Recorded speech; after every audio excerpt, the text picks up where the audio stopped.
Bismillahirrahmanirrahim. Ini masih tentang pentingnya dalam belajar itu bukan sekedar membaca, tapi ternyata diperlukan perenungan. Dalam menuntut ilmu itu bukan sekedar kita mentransfer ilmu ya dari guru ke murid atau ke santri, dari dosen ke mahasiswa, bukan sekedar itu. Makanya dalam kajian metodologi cara belajar para ulama ini ya, bagaimana disiapkan waktu yang maksimal. Makanya di sini dikatakan wayam bagi li talibil ilmi ayakuna muta'ammilan fi jamil awqat. Mesti bagi seorang pelajar, seorang santri, seorang mahasiswa, seorang yang menuntut ilmu, talibul ilmi, ayakuna muta'ammilan, harus merenungkan, berpikir mendalam. Jadi berpikir muta'ammilan itu berpikir mendalam gitu. Fi jamil awqat, dalam setiap waktunya. Ya, fi daqail ulum, di dalam kesulitan dalam mempelajari semua ilmu. Wa itada zalika, dan dia melakukan itu fa inna tudaqut daqaiq bita'amul, sesungguhnya kesulitan dalam belajar itu diselesaikan solusinya dengan ta'ammul, dengan berpikir mendalam. Makanya ada ilmu tasawuf, ada ilmu filsafat, saling keterkaitan gitu ya. Kalau filsafat tanpa tasawuf nanti berabe itu. Berpikirnya bebas-bebasnya, tidak diiringi oleh agama, dan itu bisa melenceng nanti akhirnya. Ya, karena itu walihaja qila ta'ammul tudrik. Berpikirlah dengan mendalam, maka kamu akan menemukan ilmu. Jadi kalau semakin kita berpikir semakin mendalam, akal kita yang Allah ciptakan dengan begitu detailnya ini, ya, maka kita akan menemukan ilmu. Itu diajarkan dalam kitab ini, masya Allah. Wala budda min ta'ammul qabla al-kalam. Sampai juga mesti, la budda ini masuk mesti, wajib. Jadi kalau menemukan sebuah ungkapan la budda itu wajib, mesti, kudu itu bahasa Betawinya, mesti, wajib. Wajib bagi seorang santri minat ta'ammul qabla al-kalam, berpikir dulu mendalam sebelum ngomong. Sebelum kamu pidato, sebelum khutbah, sebelum tausiah, sebelum dakwah, sebelum diskusi, berpikir mendalam. Hatta yakuna shawaban, sehingga pembicaraan itu menjadi benar. Tidak asbun, asal bunyi, gitu kan ya. Bukan asbun, tapi benar-benar berpikir begitu. Jadi omongan itu kan dari kita mendengar, ya, baru kita berpikir. Dari mendengar, berpikir, baru kita ungkapkan dengan omongan yang, makanya dalam Al-Quran kan pernah habis sampaikan ada qaulan layyina, qaulan syadida, qaulan ma'rufa, qaulan baligha, ucapan santun, ucapan baik. Nah, kalau istilah agim itu seperti teko. Teko itu mengeluarkan air ke gelas sesuai isi teko. Kalau isinya air teh, keluar ke gelas teh. Kalau kopi, kopi. Kalau susu, susu. Kalau air bening, bening. Air putih, putih. Nah, begitu pula dengan kalau orang memiliki hati yang bersih, maka dia berpikir merenung, maka dia ucapan pun ucapan santun, ucapan baik, ucapan mengajak kebaikan. Jadi ucapannya baik, bukan ucapan porno, bukan ucapan nama-nama binatang, bukan apa tuh kalau Betawi itu buset, setan, aduh, anjing lu, babi lu, astagfirullah. Jadi nggak ada tuh, nggak kayak seperti orang yang tidak berakhlak. Nah, pentingnya kita berpikir sebelum bicara. Ya, maka di sini sampaikan fa'inal kalam kasahmi. Ucapan pembicaraan itu seperti panah. Mesti bala buddha min ta'wimi bita'amul.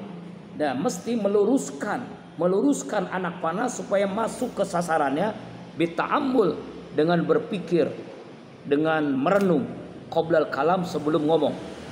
Hatta yakuna musibat, sehingga pembicaraannya, omongannya menjadi benar, tetap tepat sasaran. Seperti panah-panah kan. Nah, sekarang kan lagi olimpiade di Paris nih. ada panah, ada menembak, itu tepat sasaran. Kalau memang nggak langsung diapain tuh, ya langsung dilepas panahnya tuh, ada apa busurnya, tapi ditarik pelan-pelan, dilihat, diintek gitu baru.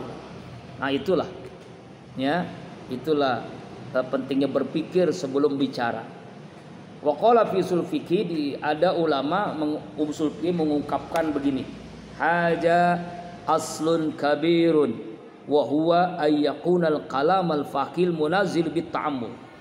Ini adalah modal pokok, yaitu seorang pelajar bicaranya dengan penghayatan dan dengan perenungan. Jadi omongan itu, modal pokok dalam omongan itu adalah penghayatan bil manazir bit ta'ammul. Manazir itu penghayatan, ta'ammul itu merenung, baru dia mengomong. Kila dikatakan ra'sul aqli ayyakunal kalam bit tasabbut wa tamamul. Bahkan akal yang cerdas, ra'sul aqli, akal pokoknya akal, ra'sul aqli itu pokoknya akal ya. Akal yang paling pokok adalah ya dia harus bicara dengan dipikir dan dihayati, bistasabbut wa ta'ammul, dipikir dihayati baru dia ngomong. Qala qail, telah berkata seorang ahli syair, usika, aku berwasiat, binazbil kalam, dalam aturan bicara, bi khamsatin, 5. Jadi ada 5 aturan bicara. In kunta lil musi as-safiq muti'an, jika engkau seorang pemberi wasiat, ya aku kasihan pembicaraan itu. La takpulan, jangan lupakan 5 hal ini. Apa itu? Sababul kalam. Pertama, sebab-sebab bicara. Apa sebab-sebab kita bicara? Ya, latar belakang kita ngomong itu apa? Ya kan ya? Makanya kenapa kalau karya ilmiah itu kan ada latar belakangnya kan? Ya itu. Waktuhu, yang kedua waktu bicara. Waktunya berapa? Durasinya 3 menit, 7 menit, 30 menit, ya, atau 1 jam, 2 jam. Jadi waktunya harus jelas, durasinya. Wal kaifa, caranya bagaimana? Caranya kita bicara. Yang kita hadapi itu siapa? Anak kecil, anak SMA, SMP, anak SD, ya, santri, mahasiswa, orang umum atau ibu-ibu, mama, itu kan menyesuaikan caranya. Wal maka wakam, berapa banyak? Kam, berapa banyak jumlahnya, ya kan? Wal makana jami'an, dan tempat bicara di mana? Tempatnya di mana? Ya, di pesantren, di sekolah, di rumah, di kampus, di acara seminar, di acara pengajian, harus tahu. Nah inilah sampai diungkapkan seperti ini. Pertama, sebab-sebab bicara, waktu bicara, cara bicara, banyaknya pembicaraan, dan tempat bicaranya di mana. Wa yakunu mustafida fi jamil awqat wal ahwal. Dan seorang santri, penuntut ilmu, harus memberikan manfaat dalam setiap waktunya. Nah ini yang penting nih. Jadi ilmu yang bermanfaat itu didapati karena dia bisa memanage waktu. Ya, manajemen waktu kata Hakim itu. Bagaimana memanage waktu? Kapan waktunya ngaji? Kapan waktunya belajar?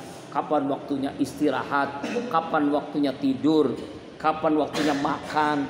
Kapan waktunya kita manage gitu? Kita atur waktunya. Dan harus disiplin waktu.